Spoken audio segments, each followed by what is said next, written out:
The Beaches podcast is going to give you everything you want to know about a beach before you go there. I hope you enjoy the show. Be sure to check out our website, www.sandee.com. Without further ado, let's get into the show. Ditching the spreadsheets for some seashells, huh?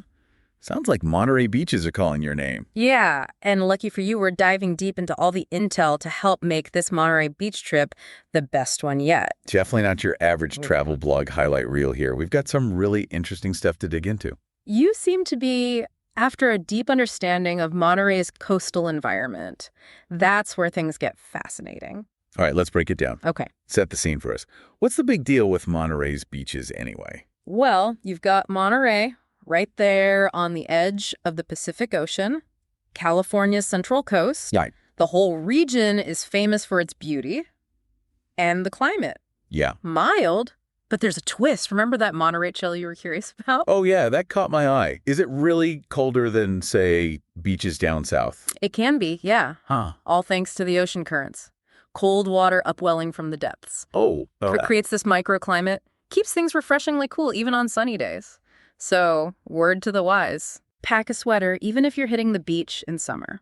Interesting. So we're talking more than just like your typical beach trip packing list here. You're right. What other practical things popped out at you from all this research? Well, you're really interested in exploring tide pools, and for good reason. Monterey is famous for them. But timing is everything. Makes sense. You'll want to plan your tide pooling adventures around low tide, obviously. And speaking of tide pools, there was one spot in particular mentioned, Lover's Point. Okay. Apparently, it's prime real estate for spotting all sorts of cool creatures like starfish and anemones. Oh, wow. I can see why that caught your attention. Huh? But hold on.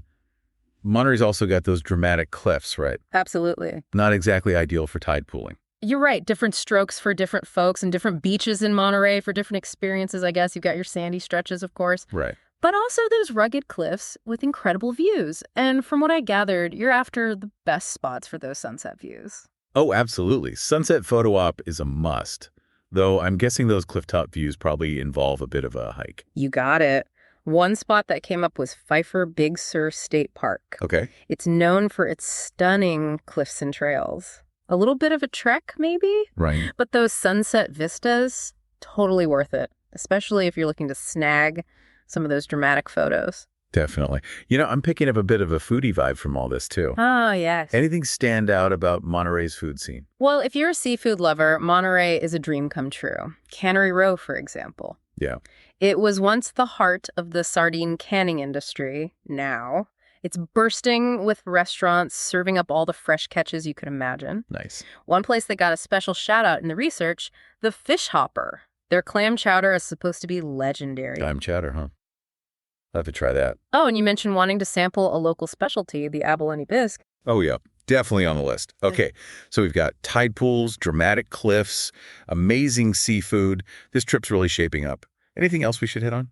Well, since you're interested in more than just lounging on the sand, we should talk about Monterey's history. It's rich and goes way back. Yeah. The Monterey State Historic Park, for example, really highlights the city's Spanish and Mexican heritage. Okay. And you mentioned wanting to see Colton Hall. Oh, yeah. Where they drafted California's first constitution? Exactly. Man, I'm learning so much. This is definitely shaping up to be more than your average beach vacation. We went from starfish to state history in 5 minutes? That's the beauty of Monterey. Yeah. It's this incredible mix of natural wonders and cultural experiences all in one place. Awesome. So we've got the what and the where down. Yeah. But before we wrap things up, any final thought-provoking questions for our listeners as they plan their epic Monterey adventure? Well, given all the different things that caught their eye, the natural beauty, the history, the food, what kind of itinerary do you think would really capture the essence of Monterey? How would you balance soaking up all these unique experiences with just kicking back and relaxing on the beach? That's something to think about. Definitely something to ponder. All right, folks, there you have it. Your Monterey deep dive complete. Happy travels. Thanks for listening to the show, and be sure to tune in next week for your favorite episode about some of the best beaches and beach information in the world.